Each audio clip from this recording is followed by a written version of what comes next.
성경에서 가장 유명한 만남 중 하나죠. 바로 사마리아 여인 이야기인데요.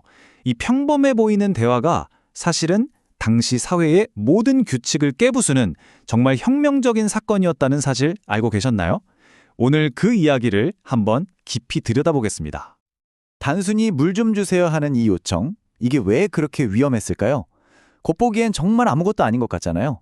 하지만 당시 상황을 알면요, 이건 그냥 대화가 아니라 거의 사회적, 종교적인 지뢰밭을 걷는 것과 같았어요. 자, 그 이유를 지금부터 하나하나 파헤쳐 보죠. 자, 이야기의 시작은 제자들이 받은 충격에서부터 출발합니다. 장을 보고 돌아온 제자들이 뭘 봤을까요? 바로 자기 스승이 사마리아 여자랑 그것도 단둘이 이야기를 나누고 있는 장면이었어요. 이건 당시로서는 정말 상상도 할 수 없는 일이었거든요. 아니, 도대체 왜 그렇게까지 놀랐을까요?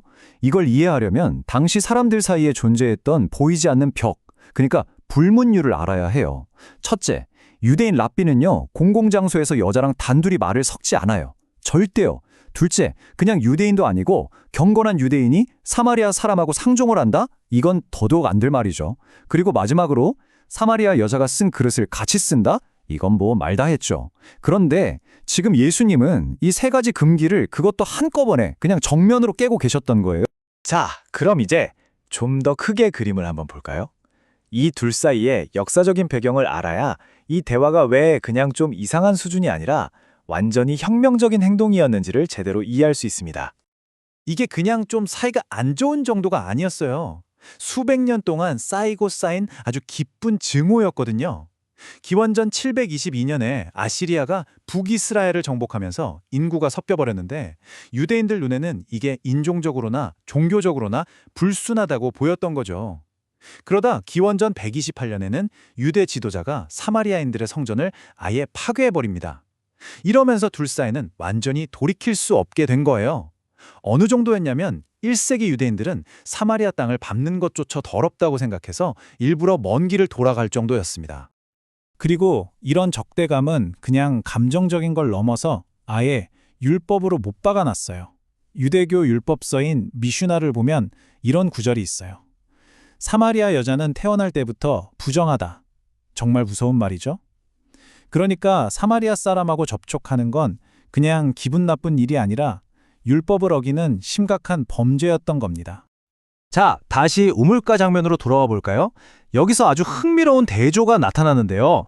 바로 눈에 보이는 육체적인 피로와 그보다 훨씬 깊은 영적인 현실이 꽝 하고 부딪히는 장면이에요. 생각해보세요. 제자들은 지금 막 마을에 가서 음식을 사왔어요. 머릿속엔 온통 배고프다, 밥 먹어야지 이 생각뿐이죠. 육체적인 허기. 그런데 예수님은 완전히 다른 차원의 양식에 대해 말씀하세요. 바로 나를 보내신 분의 뜻을 이루는 것, 이게 내 양식이다 라고요. 제자들은 당장의 배고픔에 사로잡혀 있는데 예수님은 영적인 사명감에서 오는 충만함을 이야기하고 계신 거죠. 그리고 바로 이 지점에서 이 여인이 정말 놀라운 행동을 합니다. 바로 물동이를 그냥 버려두고 가버리는 거예요. 생각해보세요. 이 물동이는 이 여자가 애초에 우물에 온 이유였잖아요. 매일 반복되는 고된 삶, 어쩌면 그녀의 수치와 외로움을 상징하는 물건이었을 수도 있죠.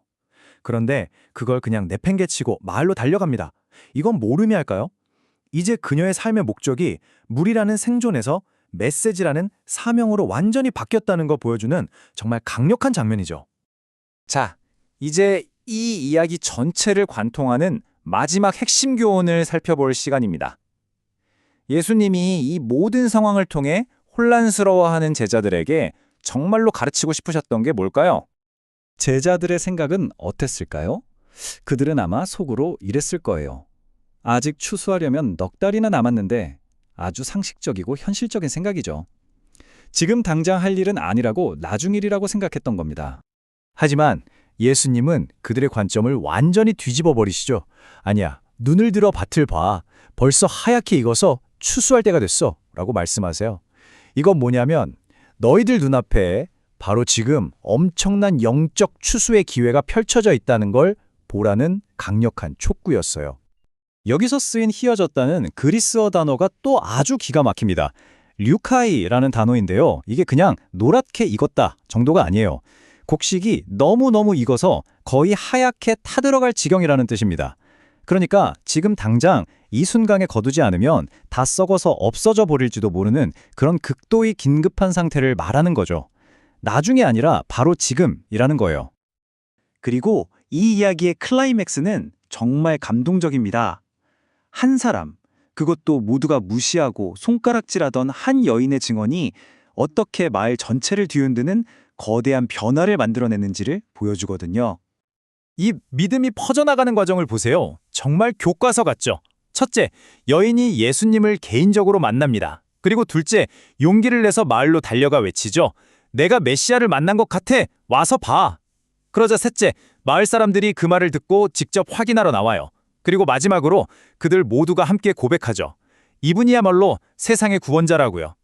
이 모든 것의 시작은 단 한 사람의 와서 보라는 그 한마디였습니다. 그런데 여기서 세상의 구원자라는 칭호, 이게 정말 중요해요. 당시 소테르 투 코스무, 즉 세상의 구원자는요, 아무한테나 쓰는 말이 아니었어요. 이건 로마 황제에게만 공식적으로 붙이는 아주 정치적인 칭호였거든요. 그러니까 사마리아 사람들이 예수님을 이렇게 불렀다는 건 이건 그냥 종교적인 고백을 넘어서는 엄청나게 급진적인 선언이었던 겁니다. 다시 말해서 그들은 우리의 진정한 통치자는 저기 로마에 있는 시저가 아니라 바로 이분 예수다라고 세상에 선포한 거예요. 이건 로마 제국의 권위에 정면으로 도전하는 행위였죠. 로마의 힘을 넘어서는 새로운 왕, 새로운 왕국의 충성을 맹세한 거나 다름없었어요. 결국 이 오래된 이야기는 21세기를 살아가는 우리에게 아주 날카로운 질문을 던집니다. 이 이야기를 보면 우리 모두에게는 각자 놓지 못하고 꽉 붙들고 있는 물동이가 있고 동시에 보지 못하고 외면하는 추수할 밭이 있는 것 같아요. 여러분의 물동이는 무엇인가요? 그리고 여러분 눈앞에 펼쳐진 추수할 밭은 또 무엇일까요?